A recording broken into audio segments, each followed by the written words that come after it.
MAMI TV da mayambu taram noksari matam kuina unarudraba matungda ngasi adomgi host Rakesh Salam na mayambu taram noksari ngasi asi yamna special oiba program amukhak MAMI TV na puduna laksabani pradhan film production na puthokjaba hauzik thokliba Manipur da tangdu laita daba situation amakha kuki amasung meitei yanigi marakta thokliba conflict violence mayam siga Mari Lainana, Putoxaba, and the Kilakadru Yangi Nini Panba, Ningol Chakoubiganu, Mari Lainana Putoxaba film, a short film Amaka, Haidiba, Pradhan film production of Putoxaba, Haidiba, short film Sigi, Akogi released Tobugi, Toramaka, MAMI TV, Nasi Mayam Gidamak Puduna luxury. Haidiba short film short film direction Pibiriba, Moyang Tem Prasanta, yet the length in the Labire, Aduga script writer, Akogi Madam Nepram Dhanapati Devi, Igi Oiden links in the Lare, Duga Nasigi Haidiba, short film the Saruk Langliba, artisting su Aikogi, Marks the length legale. Haidiba, artisting present Viribasina, Kangzing Reportry, Theatre, Manipur, presents Tozaba, Dugumba, artisting. So, Nasigi Haidiba short film Masida, Saktam Langbiriba, the script writer, Aduga director, Mayamasibu, Kaikum Nazabo in Achamba Kudola Makak MAMI TV, Mike Digi, Mayamasibu, Achamba honor Makak Tozage, Yamna Laidana Tozabinate, Adu MAMI TV, Mike Digi, Mayam effort, Mayam the Honoriba, Quigi, Hauzik totally by issue, singing Maraxidamo, singing a short film Putoki, Tauna Maga Putorakanda, Mayam the Chen Chongdana, singing a film Mapung Pana success in a Putorokagi, no I but Pundoxa by Habita Quigi, Mike Digi. So, Quigi MAMI TV, Mike Digi, Sambalang and Pimon Yanzagi.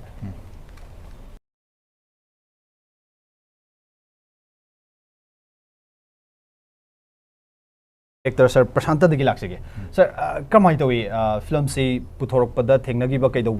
Matang the Lagas, and Bagisidi, Haidiba, short film say Kedong the Kikamina Tava, Hogadavano, Aduga, Missing Matang, habit some lapa film say Putorok, the Technagiba, having some lapa, what do you do? Ketang Tambio. Tabdi a sea, Pungteretagi with Hazaragani, MAMI TV, Kutanga. Okay. Aduga, film see Tasina. I said it as the kidney patient mo in a queen, a quay Mamangi September, the Gihorogazi, queen and Naragazi, Aruba film, the Quahut Kankapungam, the label, and there is laser rebuco. The laser rubu, the queen artist mo in a May 3 the Gitole Iranse, Masida queen am involved it owning a queen land Chalubazuka, not Obuzuk and Dungam. Aduda a queen live Ningol Chakoubiganu. Ningol Chakoubiganu, the queen a quigi, some quigi team members in this Kanar Matunda, queen creation door Matunda, quigi Madame Danapatina, quigi script Ibirego, Ibira, Ibim, the Quayam, some ideas, some creations of Dominic. Okay. Aduga queen. Lay river quay issues, issues the quiggy cookie, Maitega, Maru in a quiggy toiba, a quig Iranze, Mashida based, or La Kuduriba quiggy, Handaki, Ningon Chakoubiganu. Mashidi, Ningon Chakoubiganu, Tasing Harbada, a quiggy Maitei communities kidi, a quiggy Sahi Magimanunda, Amukatang Lakchaba, Yamna Tanga. Akoigi Ningol jing na Korang na ngaijaba akoigi nubit na makak oiba. Tawbadabu handaki may humda thokri irang jida maram oiraga akoigi yum kaya ama may thadok bikre. Adudagi mayumda laibang amdana akoigi mayam amasu leiredana. Adu masida akoi relief game da leiriba mayam to. Makoigi thamoi da pukning da akoigi phawrum ga daba nungairoi mayam to. Madugi mayam da akoi sum khanjaru ganda akoina hairiba short film je. Handakti Ningon Chakoubiganu have a pochi, Aquina, Sagataraga, Aquina, artist Moina, Aquina, Carito Boyagine, Kanjaraga, Quina Potoxa. Short film say, I was able to put the is with Hava Hog, Dorabanina, Sir Prasanta, the man, officially released the way I have them like Thomas. Nasi de Gia Quigi, Handakti Ningol Chakoubiganu, Haiba Quigi, short film, Mayam, the Sinajari and Hajiri. Okay. Film Maputok, short film boy, teleplay boy, film Maputok, but Sagan of them, the script writer have seen Yamamaru, Magis was over to Dangman lay doing it. Kramaitogi, script writer, script in another Honabada, Sir Hoi Karihoi, Mayamagi, Wakalun Mayamama, Ahanbada, Smainama easy, Habagi do Mina, Wakalun Serta, Rakanda Ikibo, Dura, not gonna make them own knowledge, the Gihana, Sigumba Kakti Iningi, Habagi Adumba, Wakalun Malay, Kanda script, Irakibra, Kramaito script, the Tanger keepers experience, Kitang Tambu. Some have the idea, I discuss ꯑꯩꯒꯤ ꯀꯣꯛꯇ ꯁꯤꯃꯥꯏꯅ ꯏꯖꯔꯒꯦ ꯍꯥꯏꯕ ꯑꯗꯨꯒꯨꯝꯕ ꯀꯩꯝ ꯂꯩꯖꯗꯦ ꯀꯩꯒꯤ ꯑꯩ ꯑꯥꯔꯇꯤꯁꯅꯤ ꯑꯩ ꯀꯩꯝ ꯍꯩꯖꯗꯦꯕ ꯇꯧꯕꯇꯕꯨ ꯍꯟꯗꯛ ꯃꯦ 3ꯗꯒꯤ ꯂꯥꯛꯏꯕ ꯏꯔꯥꯡꯁꯤꯗ ꯑꯩꯁꯦ ꯃꯇꯝꯗꯨꯗ ꯑꯩꯒꯤ ꯏꯆꯥꯅꯨꯄꯥ ꯑꯇꯣꯝꯕꯁꯤ ꯑꯩꯈꯣꯏꯒꯤ ꯊꯥ 3 ꯐꯥꯖꯗ꯭ꯔꯤꯑꯕ ꯑꯗꯨ ꯑꯩ ꯃꯥ ꯃꯆꯥ ꯏꯆꯥ ꯆꯦꯜꯂꯒ ꯂꯩꯕ ꯃꯇꯝꯁꯤꯗ ꯑꯩꯒꯤ ꯌꯨꯝꯒꯤ ꯑꯩꯈꯣꯏꯒꯤ ꯀꯩꯅꯣꯁꯦ ꯊꯣꯡꯅꯥꯎꯁꯦ ꯁꯤꯒꯤ ꯃꯌꯥꯁꯤꯗ ꯑꯩꯈꯣꯏꯒꯤ ꯃꯩꯔꯥ ꯄꯥꯏꯕꯤꯁꯤꯡꯁꯤꯅ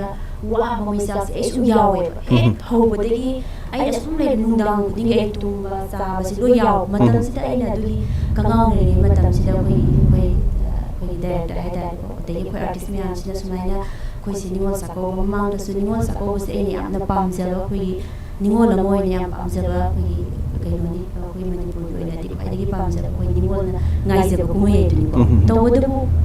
ꯅꯤꯉꯣꯜ ꯆꯥꯛꯀꯧꯕꯁꯤ ꯃꯦꯁꯦꯖ ꯌꯥꯝ ꯄꯤꯖꯅꯤꯡꯕ ꯃꯃꯥꯡꯗꯒꯤ ꯑꯩꯁꯦ ꯅꯤꯉꯣꯜ ꯆꯥꯛꯀꯧꯕꯁꯤꯗ ꯑꯩꯈꯣꯏꯒꯤ ꯅꯤꯉꯣꯜꯁꯤꯡꯁꯤꯅ ꯑꯩꯈꯣꯏꯒꯤ ꯅꯤꯉꯣꯜ ꯆꯥꯛꯀꯧꯕꯁꯤda ꯑꯔꯪ ꯑꯔꯥꯛꯇ ꯃꯌꯥꯝ ꯄꯨꯗꯅ ꯈꯣꯠꯇꯅ ꯁꯨꯝꯕꯒꯤꯁꯤ ꯃꯦꯁꯦꯖꯁꯦ ꯄꯤꯅꯤꯡꯉꯒ ꯄꯤꯕ ꯐꯪꯗꯕ ꯔꯥꯏꯇꯔꯗꯤ ꯑꯣꯏꯖꯕ ꯔꯥꯏꯇꯔꯗꯤ ꯅꯠꯇꯕ ꯑꯥꯔꯇꯤꯁ ꯑꯣꯏꯔꯒꯁꯨ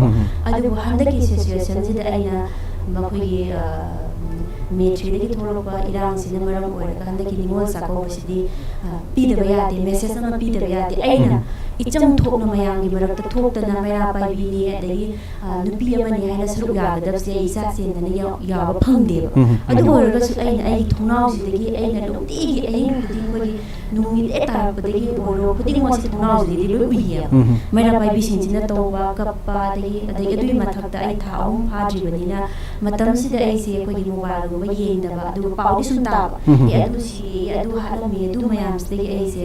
ꯃꯁꯤꯗꯤ ꯑꯩ ꯃꯌꯥꯝꯁꯤꯅ ꯍꯥꯏꯔꯛꯄꯁꯤꯒ ꯃꯌꯥꯝꯁꯤꯅ ꯑꯩꯈꯣꯏ ꯁꯤ ꯃꯇꯥꯡꯁꯤꯗ ꯑꯩꯈꯣꯏ ꯃꯌꯥꯝ ꯈꯪꯖꯩ ꯔꯤꯄꯔꯇꯔꯤ ꯊꯤꯌꯦꯇꯔꯒꯤ ꯑꯥꯔꯇꯤꯁ ꯃꯌꯥꯝꯁꯤ ꯄꯨꯟꯁꯤꯟꯅꯔꯒ ꯑꯩꯈꯣꯏ ꯁꯨꯃꯥꯏꯅ ꯄ꯭ꯂꯦ ꯑꯃ ꯄꯨꯊꯣꯛꯁꯤ ꯁꯣꯔꯠ ꯐꯤꯂꯝ ꯑꯃ ꯄꯨꯊꯣꯛꯁꯤ ꯑꯗꯨ ꯅꯪ ꯏꯕ ꯉꯝꯒꯗ꯭ꯔꯥ ꯍꯥꯏꯅ ꯑꯩ ꯉꯝꯅꯤ ꯁꯤꯅꯦꯕ ꯑꯗꯨꯗꯤ ꯑꯩ ꯉꯝꯅꯤ ꯑꯗꯨ ꯑꯣꯏꯇꯥꯔꯒꯗꯤ ꯑꯩꯒꯤ ꯊꯃꯣꯏꯗ ꯐꯥꯎꯔꯛꯄꯁꯦ ꯑꯩ ꯏꯖꯔꯒꯦ ꯑꯩꯈꯣꯏꯒꯤ ꯐꯖꯕ ꯐꯖꯗꯕꯗꯨꯗꯤ ꯑꯩꯈꯣꯏ ꯃꯌꯥꯝ ꯇꯥꯟꯅꯔꯒ ꯇꯧꯔꯁꯤꯅ ꯑꯗꯨꯃꯥꯏꯅ ꯇꯧꯔꯒ ꯑꯩꯁꯦ ꯏꯌꯦ ꯃꯇꯝꯁꯤꯗ ꯑꯩ ꯍꯧꯖꯤꯛꯀꯤ ꯑꯩꯈꯣꯏꯅ ꯍꯟꯗꯛꯀꯤ ꯆꯍꯤꯁꯤꯗ ꯍꯟꯗꯛꯇꯤ ꯅꯤꯉꯣꯜ ꯆꯥꯛꯀꯧꯕꯤꯔꯅꯨ ꯍꯥꯏꯔꯤꯕ ꯑꯩꯈꯣꯏꯒꯤ ꯐꯤꯂꯝꯁꯤꯗ ꯑꯩꯅ ꯏꯖꯔꯤꯕ ꯑꯩꯒꯤ ꯃꯦꯟ ꯀꯦꯔꯦꯛꯇꯔꯁꯦ ꯑꯩ ꯏꯁꯥꯅ ꯀꯨꯝꯖꯩꯌꯦꯕ ꯀꯩꯒꯤ ꯍꯥꯏꯇꯥꯔꯒꯗꯤ ꯑꯩꯒꯤ ꯊꯣꯡꯅꯥꯎꯗꯒꯤ ꯌꯦꯡꯖꯔꯒ ꯉꯁꯥꯏꯒꯤ ꯊꯥꯁꯤꯗ ꯎꯖꯔꯤꯕ ꯑꯉꯥꯡꯁꯤꯒꯤꯒ ꯔꯤꯂꯤꯐ ꯀꯦꯝꯗ ꯂꯩꯔꯤꯕ ꯅꯤꯉꯣꯜꯁꯤꯒꯅ ꯇꯧꯒꯗꯧꯔꯤꯕ ꯑꯦꯛꯁꯦ ꯑꯩꯈꯣꯏꯒꯤ ꯑꯩꯅ ꯌꯥꯝ ꯇꯧꯖꯅꯤꯡꯕꯗꯣ ꯑꯩꯅ ꯅꯠꯇ꯭ꯔꯒꯗꯤ ꯑꯩꯅ ꯇꯥꯒꯗꯕ ꯌꯥꯝ ꯑꯩ ꯍꯩꯔꯦ ꯍꯥꯏꯕꯒꯤ ꯅꯠꯇꯕ ꯑꯩꯅ ꯃꯇꯝꯁꯤꯗ ꯌꯥꯝ ꯄꯥꯝꯖꯈꯤꯕ ꯍꯥꯏꯇꯥꯔꯦ ꯑꯩꯅ ꯍꯥꯏꯕ ꯑꯩ ꯑꯁꯤꯒꯤ ꯀꯩꯅꯣꯁꯤꯗꯤ ꯑꯩ ꯂꯧꯖꯔꯒꯦ ꯑꯩ ꯀꯨꯝꯖꯔꯒꯦ ꯑꯗꯨꯒ ꯑꯩꯉꯣꯟꯗ ꯄꯛꯄ ꯄꯛꯇꯕ ꯑꯗꯨꯗꯤ ꯃꯌꯥꯝꯅ ꯌꯦꯡꯕꯤꯔꯒ ꯑꯣꯏꯔꯁꯅꯨ ꯑꯗꯨꯒ ꯍꯩꯕ ꯍꯩꯇꯕ ꯑꯩ ꯁꯤꯗꯤ ꯑꯩ ꯌꯥꯝ ꯄꯥꯝꯖꯔꯦ ꯍꯥꯏꯔꯒ ꯑꯩ ꯇꯨꯃꯤꯟꯅ ꯏꯁꯥꯒꯤ ꯋꯥꯈꯜꯂꯣꯟꯗ ꯐꯥꯎꯈꯤꯕꯗꯨ ꯑꯦꯛꯁꯄ꯭ꯔꯦꯁ ꯇꯧꯅꯤꯡꯉꯛꯄ ꯃꯌꯥꯝꯗ ꯉꯁꯥꯏꯒꯤ ꯑꯍꯤꯡꯒꯤ ꯄꯨꯡ 11:30 ꯇꯥꯕ 12 ꯇꯥꯕ ꯃꯇꯝꯁꯤꯗ ꯑꯩ ꯁ꯭ꯀ꯭ꯔꯤꯞꯁꯤ ꯏꯈꯤꯑꯕ ꯏꯕ ꯃꯇꯝꯁꯤꯗ ꯑꯩ ꯉꯁꯥꯏꯒꯤ ꯑꯍꯥꯟꯕ ꯑꯩꯈꯣꯏꯒꯤ ꯃꯃꯥꯁꯤꯒ ꯃꯆꯥꯁꯤꯒ ꯔꯤꯂꯤꯐ ꯀꯦꯝꯗ ꯂꯩꯔꯝꯒꯗꯕ ꯑꯗꯨꯒꯤ ꯆꯤꯡꯁꯤꯜꯂꯀꯥꯟꯗ ꯑꯩ ꯌꯥꯝ ꯀꯞꯄꯦ ꯍꯥꯏꯕꯗꯗꯤ ꯂꯥꯏꯔꯕ ꯃꯁꯤ ꯑꯩꯅ ꯑꯩꯈꯣꯏꯒꯤ ꯍꯧꯖꯤꯛ ꯍꯥꯏꯕꯗ ꯐꯥꯎꯕ ꯑꯩꯅ ꯑꯍꯤꯡ ꯄꯨꯡ 11:30ꯗꯒꯤꯅ 12:30 ꯁꯨꯝꯕ ꯃꯇꯝꯁꯦ ꯁ꯭ꯀ꯭ꯔꯤꯞ ꯑꯃꯈꯛꯇꯪ ꯑꯩꯈꯣꯏꯒꯤ ꯁꯦꯟꯇꯦꯟꯁ ꯑꯃꯈꯛꯇꯪ ꯏꯅꯕ ꯍꯣꯠꯅꯕꯗ ꯑꯩ ꯌꯥꯝ ꯀꯞꯄꯦ ꯑꯗꯨꯒ ꯑꯩꯅ ꯋꯥꯈꯜꯁꯤꯗ ꯂꯩꯔꯤꯕ ꯇ꯭ꯔꯣꯃꯥꯗꯨꯅꯔ ꯈꯪꯗꯦ ꯑꯩꯈꯣꯏꯒꯤ ꯂꯩꯈꯤꯗ꯭ꯔꯕ ꯑꯗꯩ ꯑꯊꯧꯕꯁꯤꯡꯁꯤꯅ ꯏꯔꯣ ꯑꯗꯒꯤ ꯑꯗꯨꯃꯥꯏꯅ ꯇꯧꯔꯣ ꯄꯨꯊꯣꯛꯑꯣ ꯍꯥꯏꯕꯒꯨꯝꯕꯒꯤ ꯏꯍꯨꯜꯁꯦ ꯌꯥꯝꯅ ꯂꯥꯛꯑꯒ ꯑꯗꯨꯃꯥꯏꯅ ꯄꯨꯖꯈꯤꯕꯅꯤ ꯑꯗꯨꯒ ꯐꯖꯕ ꯐꯖꯗꯕ ꯚꯥꯕꯣꯛꯇ ꯍꯧꯕꯤꯕ ꯍꯥꯏꯗꯨꯗꯤ ꯌꯦꯡꯕꯤꯔꯤꯕ ꯃꯌꯥꯝꯅ ꯑꯩꯈꯣꯏꯒꯤ ꯌꯦꯡꯉꯕ ꯃꯇꯨꯡꯗ ꯅꯪꯒꯤꯗꯨꯗꯤ ꯁꯨꯃꯥꯏꯅ ꯁꯤ ꯇꯧꯔꯒ ꯐꯖꯒꯗꯕꯅꯤ ꯁꯤ ꯇꯧꯔꯒ ꯐꯖꯒꯗꯕꯅꯤ ꯍꯥꯏꯕꯗꯨꯗꯤ ꯑꯩ ꯍꯔꯥꯎ ꯂꯩꯖꯕꯅꯤ ꯌꯥꯝ ꯍꯩꯔꯒ ꯏꯕ ꯅꯠꯇꯦ ꯑꯩꯅ ꯑꯥꯔꯇꯤꯁ ꯑꯃ ꯑꯣꯏꯅ ꯑꯩꯈꯣꯏꯒꯤ ꯁꯃꯥꯖꯇ ꯄꯤꯅꯤꯡꯕꯅ ꯍꯦꯟꯕꯗꯣ ꯃꯦꯁꯦꯖꯁꯤꯅ ꯑꯩꯈꯣꯏꯒꯤ ꯅꯨꯄꯤꯁꯤꯡꯁꯤꯗ ꯊꯦꯡꯅꯔꯤꯕ ꯑꯗꯒꯤ ꯅꯨꯄꯤ ꯍꯥꯏꯕꯈꯛꯇ ꯅꯠꯇꯦ ꯈꯨꯟꯅꯥꯏꯁꯤꯗ ꯂꯩꯔꯤꯕ ꯅꯨꯄꯥ ꯍꯟꯗꯛꯀꯤ ꯃꯇꯥꯡꯁꯤꯗ ꯋꯥꯕꯁꯦ ꯑꯁꯨꯛꯀꯤ ꯃꯇꯤꯛ ꯋꯥꯏꯑꯦꯕ ꯑꯩꯈꯣꯏꯁꯨ ꯏꯆꯥ ꯆꯦꯜꯂꯒ ꯂꯩꯕꯅꯤ ꯃꯇꯝꯁꯤꯗ ꯑꯗꯨ ꯑꯣꯏꯔꯒꯁꯨ ꯏꯁꯨꯁꯤꯗ ꯌꯥꯝ ꯋꯥꯕ ꯃꯌꯥꯝꯁꯤꯅ ꯑꯩꯉꯣꯟꯗ ꯌꯥꯝ ꯏꯅꯤꯡꯈꯤꯕ ꯍꯥꯏꯇꯥꯔꯦ ꯑꯗꯨꯒꯤ ꯏꯖꯈꯤꯕꯅꯤ ꯑꯣꯀꯦ ꯑꯥꯏꯗꯤꯌꯥꯗꯤ ꯃꯌꯥꯝꯗꯒꯤꯁꯨ ꯁꯦꯌꯔ ꯇꯧꯕ ꯑꯗꯨꯝ ꯈꯔ ꯂꯩꯔꯦ ꯇꯧꯕꯗꯕꯨ ꯏꯕꯒꯤ ꯃꯇꯝꯁꯦ ꯑꯉꯥꯡ ꯑꯄꯤꯛꯄꯁꯨ ꯆꯦꯜꯂꯤ ꯍꯥꯏꯅ ꯊꯝꯕꯤꯔꯦ ꯌꯥꯝꯅ ꯆꯤꯟꯕ ꯃꯇꯝ ꯑꯣꯏꯗꯣꯏꯅꯦ ꯑꯦꯖ ꯑ ꯋꯨꯃꯦꯟ ꯑꯩꯈꯣꯏꯒꯤ ꯅꯧꯅ ꯑꯩꯈꯣꯏꯒꯤ ꯅꯧꯅ ꯑꯉꯥꯡ ꯆꯦꯜꯂꯛꯄꯒꯤ ꯃꯗꯨꯗ ꯇꯧꯔꯝꯒꯗꯕ ꯊꯕꯛ ꯏꯪꯈꯥꯡ ꯃꯌꯥꯝꯗꯨꯒ ꯂꯣꯏꯅꯔꯀꯥꯟꯗ ꯁ꯭ꯀ꯭ꯔꯤꯞ ꯏꯅꯅꯕꯒꯤ ꯃꯇꯝ ꯑꯃꯁꯨ ꯑꯃꯨꯛ ꯀꯥꯏꯊꯣꯛꯇꯣꯏꯅꯦꯕ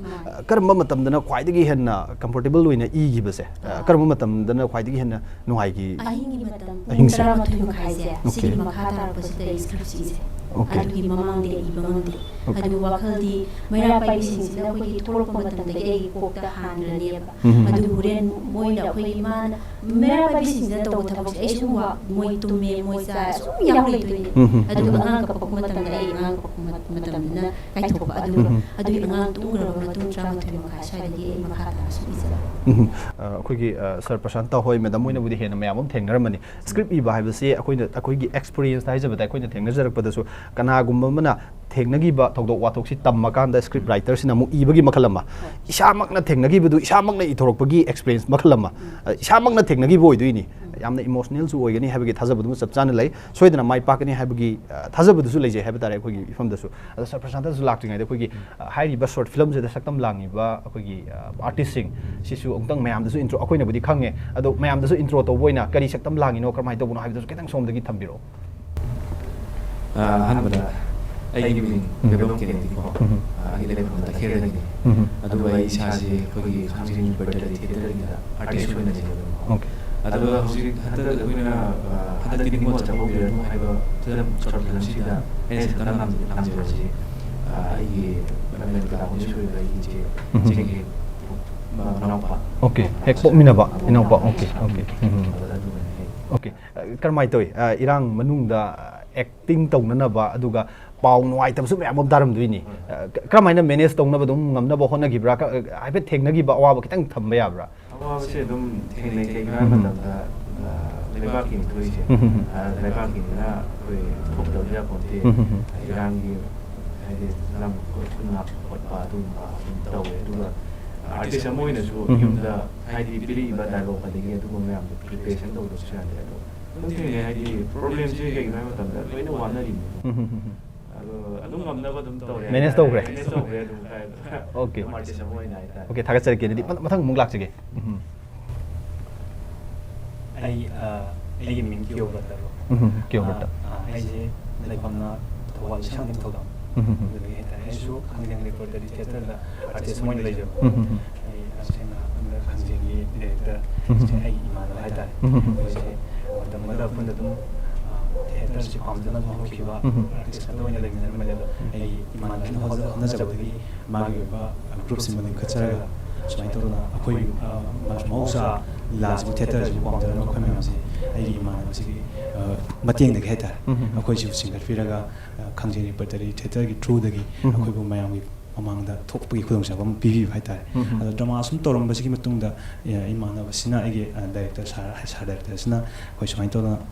ꯍꯟꯗꯛꯀꯤ ꯂꯩꯔꯤꯕ ꯏꯁꯨꯁꯤꯒꯤ ꯃꯇꯥꯡ ꯃꯔꯤ ꯂꯩꯅꯅ ꯀꯔꯤꯒꯨꯝꯕ ꯃꯦꯁꯦꯖ ꯈꯔ ꯍꯥꯏꯗꯤ ꯀꯔꯤꯒꯨꯝꯕ ꯈꯔ ꯇꯧꯁꯤ ꯅꯤꯡꯉꯣꯜ ꯆꯥꯛꯀꯧꯕꯁꯤ ꯑꯦꯡꯒꯜ ꯃꯌꯥꯝ ꯑꯃꯗꯒꯤ ꯀꯧꯗꯅꯕꯒꯤ ꯃꯌꯥꯝ ꯑꯃꯗꯤ ꯂꯥꯛꯏꯀꯣ ꯑꯗꯣ ꯑꯩꯈꯣꯏꯒꯤ ꯁꯥꯏꯠꯇꯒꯤꯁꯨ ꯀꯔꯤꯒꯨꯝꯕ ꯃꯦꯁꯦꯖ ꯑꯃ ꯅꯠꯇ꯭ꯔꯒꯅ ꯀꯔꯤꯒꯨꯝꯕ ꯑꯩꯈꯣꯏ ꯈꯔꯗꯤ ꯇꯧꯁꯤ ꯍꯥꯏꯕꯒꯤ ꯍꯥꯏꯇꯥꯔꯦ ꯁꯨꯃꯥꯏꯅ ꯇꯧꯗꯅ ꯑꯩꯒꯤ ꯑꯩꯈꯣꯏ ꯃꯦꯗꯥꯝ ꯍꯥꯏꯇꯥꯔꯦ ꯑꯩꯈꯣꯏ ꯏꯃꯥꯟꯅꯕꯤ ꯑꯣꯏꯅ ꯍꯧꯃꯤꯟꯅꯔꯛꯄꯅꯤ ꯃꯥꯅ ꯁꯨꯃꯥꯏꯅ ꯇꯧꯅ ꯁ꯭ꯀ꯭ꯔꯤꯞ ꯑꯃ ꯀ꯭ꯔꯤꯌꯦꯠ ꯇꯧꯔꯦ ꯑꯗꯨ ꯁꯨꯃꯥꯏꯅ ꯇꯧꯃꯤꯟꯅꯁꯤ ꯍꯥꯏ ꯑꯗꯨꯃꯥꯏꯅ ꯇꯧꯗꯅ ꯑꯩꯈꯣꯏꯁꯦ ꯁꯝ ꯑꯋꯥꯕꯗꯤ ꯂꯝ ꯈꯨꯗꯤꯡꯃꯛ ꯂꯣꯏꯅ ꯃꯥꯌꯣꯛꯅꯔꯤꯀꯣ ꯍꯧꯖꯤꯛꯁꯦꯀꯣ ꯑꯩꯈꯣꯏꯗ ꯑꯗꯨꯝꯁꯨ ꯃꯉꯥꯏ ꯂꯥꯟꯃꯛ ꯊꯦꯡꯅꯗ꯭ꯔꯒꯁꯨ ꯃꯌꯥꯝꯒꯤ ꯑꯣꯏꯕ ꯑꯗꯨꯝ ꯃꯇꯦꯡ ꯄꯥꯡꯕꯅ ꯑꯣꯏꯔꯣ ꯑꯃꯕꯨ ꯑꯣꯏꯔꯣ ꯆꯠꯄ ꯈꯣꯠꯄ ꯂꯣꯏꯅ ꯇꯧꯅꯕꯅꯤ ꯃꯇꯝꯁꯦ ꯑꯋꯥꯕ ꯃꯌꯥꯝꯁꯦ ꯃꯥꯌꯣꯛꯅꯔꯀꯥꯟꯗ ꯑꯩꯈꯣꯏꯁꯦ ꯄꯨꯟꯁꯤꯜꯂꯀꯥꯟꯗ ꯇꯥꯟꯖꯥ ꯂꯧꯅꯔꯀꯥꯟꯗ ꯍꯥꯏꯇꯥꯔꯦ ꯍꯥꯏꯔꯤꯕ ꯐꯤꯂꯝꯁꯤꯗ ꯄꯨꯊꯣꯛꯅꯕꯁꯤꯗ ꯃꯇꯦꯡ ꯄꯥꯡꯅꯔꯀꯥꯟꯗ ꯄꯨꯊꯣꯛꯅꯕ ꯍꯣꯠꯅꯖꯈꯤꯕꯅꯤ ꯍꯥꯏꯇꯥꯔꯦ ꯀꯌꯥꯝ ꯀꯨꯏꯔꯦ ꯍꯥꯏꯔꯤꯕ ꯊꯤꯌꯦꯇꯔꯁꯤꯗ ꯂꯩꯕꯤꯔꯛꯄꯁꯤꯗꯤ ꯊꯤꯌꯦꯇꯔꯁꯤꯗ ꯂꯩꯔꯛꯄꯗꯤ ꯑꯩ ꯁꯦꯡꯅ ꯀꯨꯏꯗ꯭ꯔꯤ ꯑꯩꯁꯤ ꯃꯇꯝ ꯈꯔ ꯃꯍꯧꯁꯥ ꯍꯪꯒꯠꯅ ꯌꯦꯡꯉꯒꯗꯤ ꯍꯥꯏꯇꯥꯔꯦ ꯑꯩꯈꯣꯏꯁꯦ 2006ꯗꯒꯤ ꯑꯩꯈꯣꯏꯁꯦ ꯊꯤꯌꯦꯇꯔꯗ ꯈꯣꯡꯗꯥꯔꯛꯄꯅꯤ ꯍꯥꯏꯔꯤꯕ ꯑꯩꯈꯣꯏ ꯂꯩꯔꯤꯕ ꯃꯦꯟ ꯑꯣꯏꯅ ꯂꯩꯔꯤꯕꯁꯤꯡꯁꯦ ꯑꯩꯈꯣꯏꯀꯣ 2006ꯗꯒꯤ ꯈꯣꯡꯗꯥꯔꯛꯄꯁꯦ ꯑꯩꯈꯣꯏ ꯑꯣꯖꯥ ꯑꯃꯈꯛ ꯅꯤꯡꯁꯤꯡꯖꯒꯦ ꯑꯦꯟꯇꯤ ꯊꯤꯌꯦꯇꯔꯒꯤ ꯗꯤꯔꯦꯛꯇꯔ ꯅꯤꯡꯊꯧꯖꯥ ꯗꯤꯄꯛ ꯑꯅ ꯑꯃ ꯂꯩꯌꯦ ꯃꯥꯒꯤ ꯑꯦꯟꯇꯤ ꯊꯤꯌꯦꯇꯔꯗ ꯑꯩꯈꯣꯏꯁꯦ ꯑꯥꯔꯇꯤꯁ ꯑꯣꯏꯅ ꯂꯩꯔꯝꯕꯗꯒꯤ ꯃꯥꯒꯤ ꯁꯨꯝ ꯃꯇꯝꯗꯣ ꯌꯣꯡꯅꯔꯛꯄꯗꯒꯤ ꯍꯥꯏꯇꯥꯔꯦ ꯍꯧꯖꯤꯛꯇꯤ ꯈꯥꯡꯖꯦꯡ ꯔꯤꯄꯔꯇꯔꯤ ꯊꯤꯌꯦꯇꯔꯒꯤ ꯗꯤꯔꯦꯛꯇꯔ ꯑꯃ ꯑꯣꯏꯅ ꯁꯣꯝꯗ ꯂꯩꯖꯔꯦ ꯑꯩꯈꯣꯏꯒꯤ ꯏꯃꯥꯟꯅꯕꯁꯦ ꯍꯥꯏꯇꯥꯔꯦꯀꯣ ꯃꯇꯝꯗꯨꯗꯒꯤ ꯍꯥꯏꯔꯒꯅ ꯆꯍꯤ 5-6 ꯑꯩꯈꯣꯏꯁꯦ ꯑꯦꯟꯇꯤ ꯊꯤꯌꯦꯇꯔꯗ ꯂꯩꯔꯝꯕ ꯃꯇꯨꯡꯗ ꯍꯥꯏꯇꯥꯔꯦ ꯃꯇꯝꯗꯨꯗꯒꯤ 2006ꯗꯒꯤꯅ 11 ꯑꯗꯨꯋꯥꯏꯒꯨꯝꯕꯁꯦ ꯑꯩꯈꯣꯏ ꯊꯤꯌꯦꯇꯔꯗ ꯋꯥꯛ ꯇꯧꯔꯒ ꯂꯩꯃꯤꯟꯅꯔꯝꯃꯤ ꯑꯗꯨꯗꯒꯤ ꯑꯗꯨ ꯃꯇꯝꯗ ꯑꯩꯒꯤ ꯑꯣꯏꯅ ꯄꯥꯔꯁꯣꯅꯦꯜ ꯑꯣꯏꯅ ꯑꯩꯁꯦ ꯃꯇꯝ ꯈꯔ ꯄꯣꯊꯥꯔꯨꯔꯦ ꯍꯥꯏꯇꯥꯔꯦ ꯑꯗꯨꯒꯤ ꯃꯇꯨꯡ ꯏꯀꯨꯏ ꯀꯨꯏꯗꯅ ꯍꯟꯗꯛ चही 2-3 ममांगदगी आइगी इमानबसिना आइबो पाउ पिबिरकांदा सुमाइन तौदना खांजिंग रिपर्टरी थिएटर सिदा आर्टिस्ट ओइना लेतबा यादे मतेंग पांगदबा यादे अखोइ पुन्ना हिंमिनसी मयम ममांगदा पुन्ना अखोइ करि खरि तौसी हाइबगी पाउ पिबिरकपदगी हाइता अदाइ तौना आइ खांजिंग रिपर्टरी थिएटर जिगी आर्टिस्ट मोइना मुक्सो याजगिबने हाइता ओके थागचरे सो मैडम दम लाक्सगे मैडम गी सु खितंग थंबियो अहनबदा आइ मिंग हाइजगे आइ लोंजम वाक्सिंग लेमा haina leibne adu aigi ipamdi kaibidagine aduga yumdi bamla kaida paleba ado som sarne so habigre ko akoi mamangda smaina 2006 adai dagi akoi se keno theater se leiminar pane de akoi di dum nupi ne yum kai pamle zain lepna re matang khra ko lepna ro matung sida akoi sar persanta hoi ri mayam thung ko chungjan na hai tar ji khangjeng ni patari theater se persanta gi thudagi dum lerak padagi akoi dum artist oina dum yausalaga leimire du ji hanta keno handakti Ningol Chakoubiganu hairiba short film se masidaida aina sajabase keno koi ichi oidoineba script writer mudhangi hedi okay male character main character manang pi oidobaina manang pi atombi koi luhongbaga kuijadriba Chakoubada yamna interest leisariba thingau lengau tawjaba angkang sajaye thoibi haina okay ngasai koi Kennedy ga keno gi saktam langbado koi short films da kari oina saktam langino haibadu ma hairamdri adumaga kitang thambiyo aise iche gi hek pongina ba iton ton ba mapa oina sida saktam langjeba haita okay madam ne isini na oidune ba isini na oidune ba ade magi iton ton ba manau pa oina sa okay mapa okay adu songi jong tang thambiyo family una leirapani ba keno gi haitare Dhanapati hajik mana dauriba character se haida male se mang oi magi mapuroi aina mapuroi saktam lojaba haitare okay so ngasigi hairiba short film se akoi MAMI TV da ngasigi pung 3 tagi soidana sandok jaragadabani mayam soidana yengbiro soidana emotional full emotional amadi hairiba short film sida mayamna puba thangmang ngamroidaba dugumba wari paring amadi akoigi yamna nuaigadaba wari paring amadi soidana oirani habadugi thajabadu madi mayamda chapchana pijage soidana miyang tabio ngasidagi sandokba haujagadoriba short film se saprasanta damuk laksage hairiba short film se ngasidagi utkadabre episode wise ngasigi sina dum loida episode wise tawgadoribra karmaina tawgadabno adugi matang so kitang thambiyo episode ama khatani haibadi serial nati koina si tele film oina film ji ama khatang man butoksaba okay kayamuk magi leng sidi kayamuk sang leng si 31 minutes khatani okay adu hairi basi number kanda koigi hausi husik si irang sina maram moy kanda sel thungi awab so mayam ama mayam nabu matam moy doini karmaina manage tawki adum ngamna badum manage tawki bra duga number kanda mi kyani mu karmaina changi aduga thengnarakpa sima si loisana bo hona madam da short film si loisana bo hona madam da thengnarakki ba awaba experience kitang thamba yabra aduga nuai bda su kitang adum share tawgi taseng madi akhoi je producer ama leira kholaga koina ekta akhoi gi background paisa puthokpi na bo leira ga tawa production di na te ba ko akhoi gi je akhoi gi khangjeng repertory theater gi akhoi gi producer haitare ne production team jingjina akhoi myang pullaga akhoi na main oina personnel oina akhoi na hona jaraga akhoi na angam ba paisa jing do aina sengna da puthok jaraga tawjaba adu paisa du sengna leira kholaga hekta tawbu nate ba taseng gi di sen leiba leita baduna tongana thamgraga akhoi na leirib issue je issue ji da akhoi na kari tawba yage na khanjaraga akhoi gi angamba amatang di kari guma kharadi tawjaning bado adu akhoi na artist oirubani na artist ama oina akhoi na hairiba film macha je puthok sabani okay as an artist ama oina ko artist mo wari si sir dagi tab noi doira madam dagi tab chawrak pa pulap haibudi haidoroi si mayam yang kan khangminar si chawrak pa kari oidino screen kuigi script writer oiribu madam noi thamasi chawrak pa wari si gi samlap pa haitare magi summary ma akoi gi last oira kadaba dudi mayam da lolaga dum thamasi mong chawrak pa ma karmaina oigadaba habit chawrak pa mayam da thamba yabra wari se maruoinadi hojiki isujida base tawraga khogi Ningol sina khogi maruoina magi keno sida mayum si mai nung loi thokpi khraga magi relief camp da leiba relief camp da leiriba Ningol sina yum sida magi mayum gi mi sing sina monda Chakoubigi paula da Chakoubiganu haiba magi keno tuni themni haibadi maruoina irang sida mana pamjada ba aduga magi mana leibak si prajar lopoina oina khallaga mana Chakoubiganu haiba adu mayamda khogi haibadi advance oina khoina mamangda Ningol Chakouba nimit ta khoina phongdoktabida sigi mamangda tawrije protest ne khogi Ningol Chakoubiganu oina aina Ningol ama oina writer ama oirubagi nataba aina prajar ama khogi micham ai hoji je thengnareba Manipur gi awaba sida aina saruk yaraga Chakou haningda ba haitari ai Chakoubiganu ai handakti akhoi awaba sida mayam pulak oina Chakoubiganu gyan tana akhoi leiriba phibam sida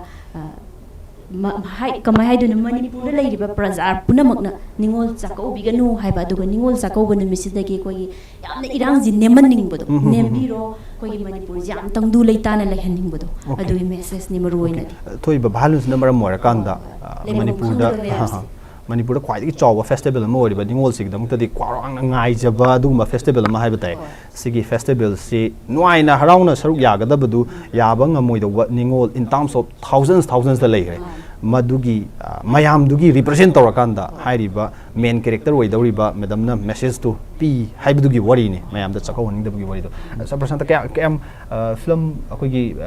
direction pirak pase kyamu sure hujik phawbu da duga sigi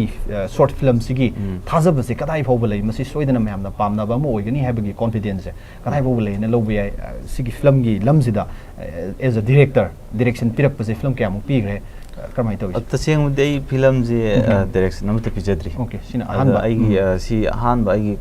hairaga tawbuju nati ado koi khutma boina akoi gi pamjari ba poto adom da akoi tawjabane okay aduga hana hariba khangjen repertory theater sida hana direction oina su piraga le po iduira direction oina akoi gi theater da budi direction ai play ani hum di pijagare aduga film da di akoi na khong thangjandriba sina ai han ba step oiba direction pirakusi kem sahi kya muki mamang dagi karmaina sigi assistant oina assistant director oina aina work tawjarak baje sum 2012 adai dagi assistant director in tawpadu number moiraga 2018 dagi di isagi khangjeng repertory theater je form tawjaraga tapna work taw haujarakni okay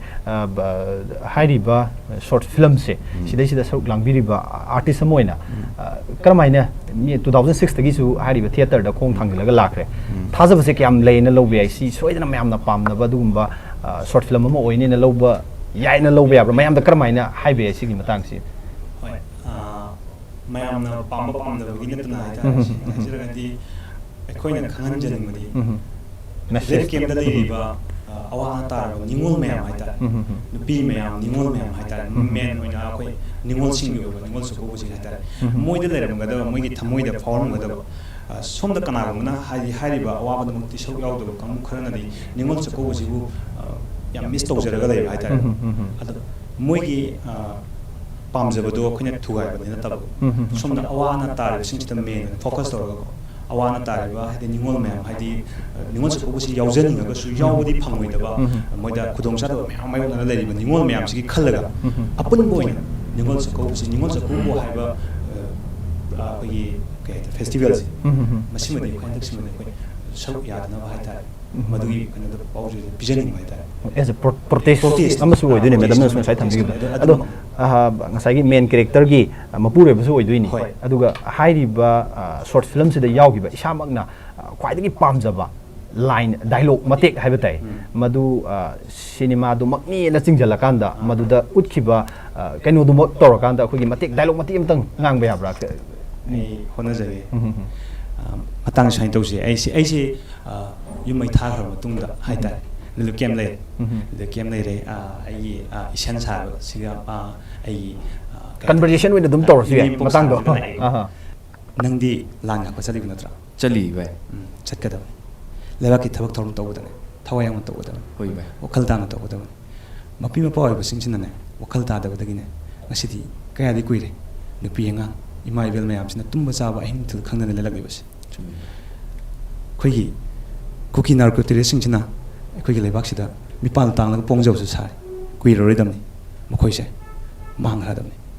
sumai tum te ka do je okay Kennedy kun ngak pasu dum asigi matang sida hariba short film sida kun ngak pagi mong man ba matek su yawbra karmai tawi sigi sidi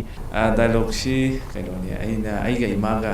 religion da ichegi manakta magi ichegi kari mo lagi handaki ni mo Chakoubiganu gi matanda mo hang bala pane aduda aigi maga la da imagina kaitari madi wakhandu masa ko ina Ningol Chakoubiganu mandana hadi lan ji gi matan kok thu khidana e handa Ningol Chakoubiganu ya sine he hai bududa aigi ichi sina e imagina ꯀꯩꯅꯣ ꯍꯥꯏꯕꯤꯔꯛꯄ ꯍꯥꯏꯇꯥꯔꯦ ꯉꯁꯤꯒꯤ ꯍꯧꯖꯤꯛ ꯊꯣꯛꯏꯕ ꯏꯔꯥꯡꯁꯤꯒꯤ ꯃꯇꯥꯡꯁꯤꯗ ꯏꯃꯥꯕꯨ ꯀꯩꯝꯇ ꯒ꯭ꯌꯥꯟ ꯇꯥꯗ꯭ꯔꯕꯣ ꯈꯣꯠꯇ꯭ꯔꯕꯣ ꯍꯥꯏꯕꯗꯨꯗ ꯏꯃꯥꯒ ꯏꯆꯦꯒ ꯋꯥꯔꯤ ꯁꯥꯟꯅꯔꯕ ꯃꯇꯨꯡꯗ ꯑꯩꯅ ꯏꯃꯥꯒ ꯏꯆꯦꯒꯅ ꯍꯥꯏꯔꯤꯕ ꯋꯥꯗꯣ ꯃꯗꯨꯗ ꯑꯩꯅ ꯄꯤꯕ ꯗꯥꯏꯂꯣꯒꯅꯤ ꯑꯗꯨꯒ ꯃꯇꯦꯡ ꯑꯃ ꯇꯧꯖꯔꯒꯦ ꯏꯃꯥ ꯑꯩꯈꯣꯏ ꯆꯦꯅ ꯍꯥꯏꯁꯦ ꯌꯥꯝ ꯆꯨꯝꯃꯦ ꯑꯩꯁꯨ ꯌꯥꯅꯤꯡꯉꯤ ꯏꯃꯥ ꯏꯃꯥꯅ ꯂꯩꯕꯥꯛꯀꯤꯅꯤ ꯍꯥꯏꯗꯅ ꯊꯕꯛ ꯊꯧꯔꯝ ꯀꯌꯥꯗ ꯃꯇꯦꯡ ꯄꯥꯡꯂꯒꯁꯨ ꯏꯆꯦꯗꯧꯅ ꯂꯝꯗꯝꯁꯤꯒꯤ ꯄꯥꯎꯇꯥꯛ ꯄꯤꯕ ꯉꯝꯕꯤ ꯏꯆꯦ ꯏꯆꯜ ꯃꯌꯥꯝ ꯂꯩꯔꯝ ꯇꯥꯔꯒꯗꯤ ꯉꯁꯤ ꯑꯩꯈꯣꯏꯅ ꯊꯣꯛꯏꯕ ꯏꯔꯥꯡ ꯇꯧꯔꯝꯂꯤꯕ ꯏꯔꯥꯡ ꯃꯌꯥꯝꯁꯤꯕꯨ ꯊꯣꯛꯈꯤꯗ꯭ꯔꯦ ꯏꯃꯥ ꯌꯦꯡꯉꯨꯅꯦ ꯏꯃꯥ ꯉꯁꯤ ꯑꯩꯈꯣꯏꯅ ꯋꯥꯔꯤꯁꯦ ꯃꯁꯤꯒꯤ ꯅꯨꯡꯉꯥꯏꯕ ꯅꯣꯡꯃꯗꯤ ꯁꯣꯏꯗꯅ ꯂꯥꯛꯈꯤꯅꯤ ꯏꯆꯦ ꯀꯩꯝꯇ ꯋꯥꯔꯨꯅꯨ ꯏꯆꯦꯅ ꯄꯥꯝꯗꯕ ꯅꯤꯡꯉꯣꯜ ꯆꯥꯛꯀꯧꯕꯗꯣ ꯇꯣꯛꯑꯁꯤ ꯑꯩ ꯕꯕꯥꯒꯁꯨ ꯋꯥꯔꯤ ꯁꯥꯟꯅꯔꯕꯅꯤ ꯏꯆꯦꯒꯤ ꯋꯥꯈꯜꯗ ꯀꯔꯤ ꯃꯣꯠ ꯂꯩꯒꯦꯗꯣ ꯈꯪꯗꯣꯛꯀꯦꯅ ꯏꯃꯥꯒ ꯑꯩꯒ ꯍꯪꯕ ꯂꯥꯛꯄꯅꯤ ꯐꯔꯦ ꯏꯆꯦ ꯑꯩꯁꯨ ꯆꯠꯅꯕ ꯇꯧꯔꯒꯦ ꯏꯃꯥ ꯆꯠꯂꯁꯤꯔꯥ ꯑꯣꯀꯦ ꯉꯁꯥꯏꯒꯤ ꯑꯗꯨꯝ ꯌꯥꯝ ꯆꯨꯁꯟꯅ ꯑꯗꯨꯝ ꯇꯧꯕ ꯉꯝꯃꯤ ꯀꯩꯅꯣꯗꯤ ꯇꯨꯡꯒꯤ ꯑꯁꯥ ꯌꯥꯝꯅ ꯂꯩꯌꯦꯅ ꯑꯩꯈꯣꯏ ꯁꯤꯒꯤ ꯃꯇꯥꯡꯗꯗꯤ ꯁꯔ ꯗꯤꯔꯦꯛꯇꯔꯅꯁꯨ ꯍꯦꯟꯅꯗꯤ ꯈꯪꯉꯝꯃꯅꯤ ꯑꯗꯣ ꯃꯦꯗꯥꯝꯒꯤꯁꯨ ꯃꯇꯦꯛ ꯑꯃꯇꯪ ꯇꯧꯁꯦ ꯏꯆꯦꯒꯤ ꯃꯅꯥꯛꯇ ꯍꯥꯏꯕ ꯂꯥꯛꯑꯦꯕ ꯑꯗ ꯏꯆꯦꯁꯤꯅꯗꯤ ꯆꯥꯛꯀꯧꯕꯒꯤ ꯄꯥꯎ ꯍꯥꯏꯔꯛꯄꯁꯤꯗ ꯑꯩꯈꯣꯏꯒꯤ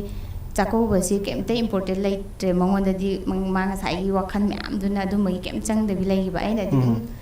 ꯏꯆꯦꯁꯤ ꯂꯥꯛꯅꯕꯅ ꯑꯩꯈꯣꯏ ꯀꯩ ꯍꯥꯏꯅꯤ ꯏꯆꯦ ꯂꯥꯛꯑꯣ ꯀꯩꯅꯣ ꯈꯣꯠꯂꯣ ꯑꯗꯨꯝ ꯍꯥꯏ ꯂꯩꯕ ꯂꯥꯁꯇ ꯑꯩꯁꯦ ꯏꯆꯦꯅ ꯆꯩꯔꯛꯄꯗꯒꯤ ꯍꯥꯏꯇꯥꯔꯦ ꯋꯥꯈꯜ ꯈꯟꯊꯔꯒ ꯑꯩꯁꯦ ꯒ꯭ꯌꯥꯟ ꯇꯥꯈꯤꯕꯀꯣ ꯑꯗꯨ ꯃꯇꯤꯛꯇꯨ ꯏꯊꯪ ꯇꯧꯖꯔꯛꯀꯦ ꯍꯣꯏ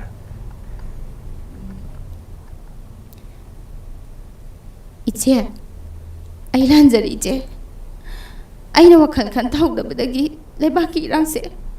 ꯑꯩ ꯆꯤꯡꯁꯤꯜꯂꯨꯗ꯭ꯔꯦ ꯏꯆꯦ ꯑꯩ ꯌꯥꯔꯦ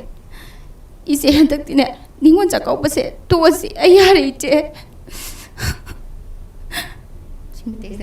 Okay, Sir Prasanta, message in a ma'am the Karigumba Karadi, Soidana positive oiba, message somebody Soidan ma'am, the Honbangam Gani Habigi Tazaba, Natragana, artists in Urukanda, started inspired to Bokarumba Karadi, Lerangani Wakalon Kara, Soidana, Karamina Pungo Pay, Shimas in Namurakanda Tanger, for experience though. Madukatang ma'am that shared over hours. Koi shooting ji tawring e manung da di akoi je taseng bagi di akoi ji team work oyan tawboni na ne thoidongna awaba keka di am ka haina di letre akoi artist sing je akoi gi di sengna group oina lejabi na mayam dum akoi si da punji ha matam da matam je chap chap chana yawira ga admai tawra dum pulle aduga tasengna gi hanta ki team je masi babuk na akoi gi miyam na अखोगी समने हाबदा film की लमददी अखोगी लेरिबा team से अनबो ngaktoibadina पामबा पामदबदी खंगदे तवदबु वारीजे वारीजी यामनदी अखोगी यामना powerful ओइबा वारीनी अदुगा अखोगी यामना नुंगाइगनी अदुगा अखोगी तसेंगना भाबोकी थमोइदा अखोगी थुमना चंगगा अखोगी यामना फजना अखोगी message पीबा ngamba amadi oigani haibagi chapchabade aigi thamoida wakalda achetpadi thajai adubu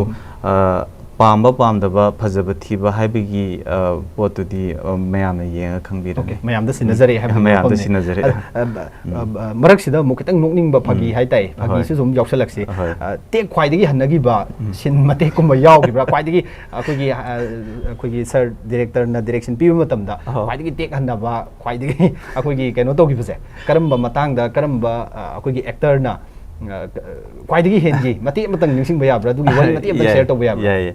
The same with the Lamsang a calm the gi, Kogi Angang Pamasa, and Mangre, and a Toriba Mapamze, Sidegi, a Kogi Nariam Mangi, Kogi Amna Senarni, Yamba Jiten, Mazina Kogi Mapagi Rollaweba, Mazita sing with the Hana Lila Gazi, Liladi, Adum Toraga, Kogi actor or दी अखोगी stage दा थोकपदी थोलेबा तो जाम Kine थोलुक्तबा ओइबा अदुदुना दाजितेन गी सिनजे सिनजिदा दाजितेन dialogue फादा भाई तारे dialogue सु फादा अदुगी याम Kine जु एक्सपीरियंस तु केनो तोगदबनिना अखोई मागी सिनजिदा हन बथने कैरेक्टर ते क्वाइदगी हनजिबसे कैरेक्टर हनजिबा याव याबि निंसिंग बिब्रा टेक जे तरा देगिना तरा माथोइ गुमा लंगने Okay, aduga karuma kanda direction piba matamda director gi khoi karuma adum wari khara adum tai tawriba acting akogi actor singsina piriba role si chusanna mankhidana akogi hariba emotional ꯁꯨ direction ꯄꯤꯔꯤꯕ ꯃꯁꯥꯃꯛꯇ ꯑꯩꯈꯣꯏꯒꯤ ꯄꯤꯒ ꯇꯥꯔꯛꯈꯤꯕ ꯌꯥꯎꯕꯒꯤ ꯃꯣꯃꯦꯟꯠꯀꯨꯝꯕꯁꯨ ꯑꯗꯨꯝ ꯑꯩꯈꯣꯏ ꯊꯦꯡꯅꯕ ꯑꯗꯨꯝ ꯇꯥꯖꯩ ꯑꯗꯨꯒꯨꯝꯕ ꯁꯤꯟ ꯑꯩꯈꯣꯏꯒꯤ ꯀꯔꯝꯕ ꯑꯩꯈꯣꯏꯒꯤ ꯁꯤꯟꯗ ꯑꯗꯨꯒꯤ ꯑꯦꯇꯦꯆꯃꯦꯟꯠꯁꯦ ꯂꯩꯈꯤꯕ ꯑꯩꯈꯣꯏꯒꯤ ꯔꯤꯌꯦꯂꯤꯇꯤ ꯍꯦꯛ ꯑꯣꯏꯔꯕꯗꯧꯅ ꯅꯤꯡꯈꯤꯕꯒꯤ ꯀꯩꯅꯣꯒꯗꯤ ꯌꯥꯎꯈꯤꯕ꯭ꯔꯥ ꯃꯣꯃꯦꯟꯠꯀꯗꯤ ꯌꯥꯎꯈꯤꯕ꯭ꯔꯥ ꯀꯃꯥꯏꯅ ꯇꯧꯏ ꯁꯨꯇꯤꯡꯒꯤ ꯃꯇꯝꯗꯗꯤ ꯇꯁꯦꯡꯅ ꯑꯩꯈꯣꯏꯒꯤ ꯁꯨꯝ ꯑꯣꯗꯤꯌꯦꯟꯁꯀꯤ ꯀꯩꯒꯤ ꯑꯩꯈꯣꯏꯒꯤ ꯀ꯭ꯂꯥꯎꯗ ꯃꯌꯥꯝꯗꯨꯅ ꯑꯩꯈꯣꯏꯒꯤ ꯂꯥꯡꯕꯗꯒꯤ ꯌꯥꯝ ꯀꯥꯏꯅꯗꯤ ꯊꯣꯏꯗꯣꯛꯅ ꯑꯗꯨ ꯌꯥꯝ ꯏꯃꯣꯁꯅꯦꯜ ꯑꯣꯏꯕꯗꯤ ꯐꯤꯜ ꯇꯧꯍꯧꯗ꯭ꯔꯦꯕꯀꯣ ꯑꯗꯨꯒ ꯐꯤꯜꯝꯁꯤ ꯑꯩꯈꯣꯏꯅ ꯂꯥꯏꯟ ꯑꯞ ꯇꯧꯔꯒ ꯃ꯭ꯌꯨꯖꯤꯛꯀ ꯍꯥꯞꯆꯤꯜꯂꯒ ꯁꯝꯃꯛꯄ ꯃꯇꯝꯗꯅꯦ ꯊꯥ ꯊꯕꯨꯡ ꯇꯣꯟ ꯑꯅ ꯏꯁꯩ ꯑꯃꯈꯛ ꯌꯥꯎꯏ ꯍꯥꯏꯕꯗꯤ ꯃꯃꯥ ꯁꯥꯔꯤꯕ ꯀꯦꯔꯦꯛꯇꯔꯁꯤꯅ ꯑꯩꯈꯣꯏꯒꯤ ꯔꯤꯂꯤꯐ ꯀꯦꯝꯞꯇꯒꯤ ꯊꯣꯛꯂꯛꯑꯒ ꯑꯩꯈꯣꯏꯒꯤ ꯃꯥꯒꯤ ꯋꯥꯈꯜ ꯃꯌꯥꯝ ꯅꯤꯡꯁꯤꯡꯕ ꯃꯇꯝꯗ ꯑꯩꯈꯣꯏꯒꯤ ꯏꯁꯩꯁꯤ ꯁꯛꯑꯒ ꯅꯤꯡꯁꯤꯡꯕꯅꯦꯕꯀꯣ ꯑꯗꯨꯗꯨꯒꯤ ꯄꯣꯠꯁꯤ ꯑꯗꯨꯗ ꯃꯥꯅ ꯏꯁꯩꯁꯤꯒꯤ ꯁꯛꯄꯁꯤꯗ ꯏꯁꯩꯁꯤꯒꯤ ꯃꯥꯅ ꯁꯛꯄꯗ ꯁꯤꯖꯤꯟꯅꯔꯤꯕ ꯑꯩꯈꯣꯏꯒꯤ ꯏꯃꯣꯁꯟꯁꯦ ꯁꯤꯁꯤꯒ ꯑꯩꯈꯣꯏꯒꯤ ꯕꯦꯛꯒ꯭ꯔꯥꯎꯟ ꯃ꯭ꯌꯨꯖꯤꯛ ꯀꯩꯀꯥꯁꯤ ꯌꯥꯎꯔꯀꯥꯟꯗ ꯑꯩꯈꯣꯏꯒꯤ ꯌꯥꯝꯅ ꯀꯔꯤꯅꯣ ꯈꯪꯗꯕ ꯊꯃꯣꯏꯗ ꯋꯥꯈꯜꯗ ꯅꯨꯡꯉꯥꯏꯕ ꯑꯩꯈꯣꯏꯒꯤ ꯐꯤꯂꯤꯡꯁꯇꯣ ꯑꯗꯨꯅ ꯃꯔꯝ ꯑꯣꯏꯔꯒ ꯑꯁ ꯐꯖꯩꯅꯦꯍꯦ ꯀꯥꯏꯅ ꯈꯜꯂꯒ ꯑꯩꯈꯣꯏꯒꯤ ꯄꯤꯔꯥ ꯆꯦꯟꯕꯒꯁꯨ ꯑꯗꯨꯝ ꯌꯥꯎꯋꯦ ꯑꯣꯀꯦ ꯁꯦꯇꯤꯁꯐꯥꯏ ꯑꯣꯏꯒꯦ ꯍꯥꯏꯕꯅꯦ ꯑꯦꯖ ꯑ ꯗꯤꯔꯦꯛꯇꯔ ꯑꯣꯏꯅꯀꯣ ꯊꯥ ꯊꯕꯨꯡ ꯇꯣꯟ ꯍꯥꯏꯗꯅ ꯑꯩꯈꯣꯏ ꯃꯅꯤꯄꯨꯔꯒꯤ ꯌꯥꯝ ꯇ꯭ꯔꯦꯗꯤꯁꯅꯦꯜ ꯑꯣꯏꯕ ꯏꯁꯩ ꯍꯥꯏꯕ ꯇꯥꯏ ꯌꯥꯝ ꯏꯃꯣꯁꯅꯦꯜ ꯑꯣꯏꯕ ꯃꯇꯦꯛ ꯑꯃꯁꯨ ꯑꯣꯏꯗꯣꯏꯅꯤ ꯁꯤꯒꯤ ꯏꯁꯩꯁꯤ ꯃꯃꯥꯡꯗꯁꯨ ꯐꯤꯂꯝ ꯀꯌꯥꯗꯁꯨ ꯑꯩꯈꯣꯏ ꯊꯦꯡꯅꯈ꯭ꯔꯦ ꯑꯗꯨꯝ ꯑꯗꯨꯒ ꯑꯩꯈꯣꯏꯅ ꯗꯦ ꯇꯨ ꯂꯥꯏꯐꯇ ꯑꯩꯈꯣꯏꯒꯤ ꯑꯉꯥꯡ ꯅꯥꯎꯁꯨꯝ ꯑꯩꯈꯣꯏꯒꯤ ꯏꯁꯩ ꯍꯥꯏꯕ ꯇꯥꯏ ꯌꯥꯝ ꯐꯖꯕ ꯏꯁꯩ ꯑꯃꯅꯤ ꯍꯥꯏꯕ ꯇꯥꯏ ꯁꯤꯒꯤꯁꯦ ꯀꯅꯥꯅ ꯑꯦꯛ ꯇꯧꯗꯣꯏꯅꯣ ꯑꯗꯨꯒꯤ ꯃꯇꯥꯡꯁꯤ ꯑꯩꯈꯣꯏꯒꯤ ꯄ꯭ꯔꯣꯇꯥꯒꯣꯅꯤꯁ ꯔꯣꯜ ꯂꯧꯕꯤꯔꯤꯕ ꯑꯩꯈꯣꯏꯒꯤ ꯃꯦꯗꯥꯝ ꯙꯅꯄꯇꯤꯅ ꯑꯗꯣ ꯁꯤꯒꯤ ꯃꯇꯥꯡꯁꯤ ꯃꯇꯦꯛ ꯑꯃꯇꯪ ꯃꯌꯥꯝꯗ ꯏꯁꯩꯁꯤꯁꯨ ꯏꯁꯩꯁꯦ ꯃꯇꯦꯛ ꯑꯃꯇꯪ ꯃꯌꯥꯝꯗ ꯁꯛꯑꯒ ꯑꯃꯇꯪ ꯇꯥꯍꯜꯂꯁꯤ ꯃꯦꯗꯥꯝ ꯍꯧꯖꯤꯛꯀꯤ ꯃꯇꯦꯛꯁꯦ ꯃꯦꯗꯥꯝ ꯏꯁꯥꯃꯛꯁꯨ ꯇꯧꯋꯦ ꯍꯥꯏꯕꯅꯤ ꯍꯣꯏ ꯔꯤꯂꯤꯐ ꯀꯦꯝꯞꯗ ꯂꯩꯔꯕ ꯃꯇꯝ ꯃꯥꯅ ꯑꯩꯈꯣꯏꯒꯤ ꯌꯥꯝ ꯅꯨꯡꯉꯥꯏꯇꯅ ꯑꯉꯥꯡꯁꯦ ꯑꯩꯈꯣꯏꯒꯤ ꯑꯉꯥꯡ ꯍꯥꯏꯁꯤ ꯃꯌꯥꯝ ꯇꯤꯜꯂꯛꯄ ꯀꯥꯟꯗ ꯁꯨꯝ ꯃꯌꯥꯝ ꯃꯔꯛꯇ ꯇꯨꯝꯃꯨ ꯌꯥꯔꯛꯇꯕ ꯃꯇꯝꯗ ꯃꯥꯒꯤ ꯑꯩꯈꯣꯏꯒꯤ ꯌꯥꯔꯛꯇꯕꯗꯒꯤ ꯃꯄꯥꯟ ꯊꯣꯛꯑꯒ ꯍꯥꯏꯐꯦꯠ ꯋꯥꯅ ꯁꯛꯄ ꯑꯗꯨꯒ ꯃꯥꯒꯤ ꯄꯥꯁꯤꯡꯁꯤ ꯁꯨꯝ ꯅꯤꯡꯁꯤꯡꯖꯕ ꯃꯇꯦꯡꯇꯪ ꯁꯛꯆꯒꯦ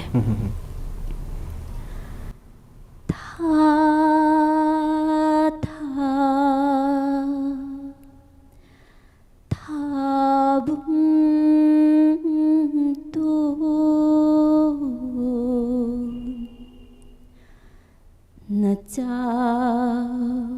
morambi pobige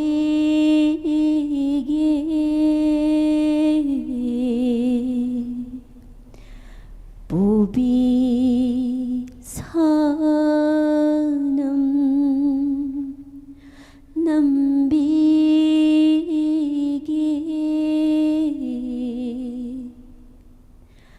ꯁꯤ ꯃꯇꯦꯡ ꯇꯪ ꯁꯛꯆꯒꯦ ꯑꯣꯀꯦ ꯌꯥꯝ ꯏꯃꯣꯁꯅꯦꯜꯁꯨ ꯑꯣꯏꯕ ꯃꯇꯦꯛꯅꯤ ꯍꯥꯏꯕ ꯇꯥꯏ ꯁꯤꯒꯤꯁꯦ ꯇꯥꯟꯖꯥꯗꯨꯗ ꯑꯣꯏꯔꯤꯕ ꯐꯤꯂꯝꯗꯨꯒ ꯑꯦꯠꯂꯤꯁ ꯆꯤꯡꯁꯤꯜꯂꯨꯔꯀꯥꯟꯗ ꯃꯦꯗꯥꯝꯗ ꯐꯥꯎꯔꯛꯄ ꯐꯤꯂꯤꯡꯗꯨꯒꯤ ꯋꯥꯐꯝꯗꯨꯅꯤ ꯑꯗꯣ ꯗꯥꯏꯂꯣꯛꯇꯁꯨ ꯍꯥꯏꯕ ꯇꯥꯏ ꯃꯦꯗꯥꯝꯒ ꯑꯩꯈꯣꯏꯒꯤ ꯃꯦꯟ ꯔꯣꯜ ꯂꯧꯕꯤꯔꯤꯕ ꯃꯦꯗꯥꯝꯒ ꯑꯩꯈꯣꯏ ꯁꯔꯒꯁꯨ ꯁꯣꯏꯗꯅ ꯀꯟꯚꯔꯁꯦꯁꯟ ꯌꯥꯝ ꯅꯨꯡꯁꯤꯕ ꯃꯇꯥꯡ ꯁꯣꯏꯗꯅ ꯌꯥꯎꯒꯅꯤꯅ ꯈꯜꯂꯤ ꯃꯇꯦꯛ ꯑꯃꯇꯪ ꯇꯧꯕ ꯌꯥꯕ꯭ꯔꯥ ꯑꯩꯈꯣꯏꯒꯤ ꯌꯥꯝꯅ ꯑꯩꯈꯣꯏꯒꯤ ꯌꯥꯝ ꯅꯨꯡꯁꯤꯕ ꯇꯥꯟꯖꯥ ꯍꯥꯏꯕ ꯇꯥꯏ ꯌꯥꯝ ꯏꯃꯣꯁꯅꯦꯜ ꯑꯣꯏꯕ ꯅꯠꯇ꯭ꯔꯒꯁꯨ ꯌꯥꯝꯅ ꯊꯃꯣꯏꯗ ꯊꯨꯛ ꯂꯥꯎꯈꯤꯕ ꯗꯥꯏꯂꯣꯛ ꯗꯦꯂꯤꯚꯔꯤ ꯌꯥꯎꯔꯒꯗꯤ ꯀꯟꯚꯔꯁꯦꯁꯟ ꯅꯠꯇ꯭ꯔꯒ ꯀꯟꯚꯔꯁꯦꯁꯟ ꯃꯇꯦꯛ ꯑꯃꯇꯪ ꯇꯧꯕ ꯌꯥꯕ꯭ꯔꯥ ꯀꯟꯚꯔꯁꯦꯁꯟꯁꯤ ꯆꯥꯛꯀꯧꯕ ꯆꯠꯂꯝꯗꯥꯏꯗ ꯅꯨꯡꯉꯥꯏꯕ ꯍꯥꯏꯗꯤ ꯈꯤꯇꯪ ꯅꯨꯡꯉꯥꯏꯔꯤ ꯃꯇꯝ ꯄꯥꯁꯇ ꯃꯥꯅ ꯔꯤꯂꯤꯐ ꯀꯦꯝꯞ ꯂꯩꯔ ꯃꯇꯨꯡꯗ ꯁꯨꯝ ꯅꯤꯡꯁꯤꯡꯖꯔꯛꯄ ꯍꯥꯏꯇꯥꯔꯦ ꯃꯃꯥꯡꯒꯤ ꯆꯍꯤ ꯃꯃꯥꯡꯒꯤ ꯑꯃ ꯍꯧꯈꯤꯕ ꯆꯥꯛꯀꯧꯕꯗ ꯅꯨꯡꯉꯥꯏꯈꯤꯕꯗꯣ ꯔꯤꯂꯤꯐ ꯀꯦꯝꯞ ꯂꯩꯔ ꯃꯇꯨꯡꯗ ꯃꯥꯅ ꯅꯤꯡꯁꯤꯡꯖꯔꯛꯄꯗꯣ ꯑꯗꯨꯒꯤ ꯃꯇꯥꯡꯗ ꯆꯥꯛꯀꯧꯕ ꯆꯠꯂꯝꯗꯥꯏꯒꯤꯗ ꯂꯩꯌꯦ ꯑꯩꯈꯣꯏꯒꯤ ꯀꯟꯚꯔꯁꯦꯁꯟꯁꯦ ꯑꯗꯨ ꯃꯉꯥꯏ ꯑꯗꯨ ꯃꯇꯦꯛ ꯑꯃꯇꯪ ꯇꯧꯔꯁꯤ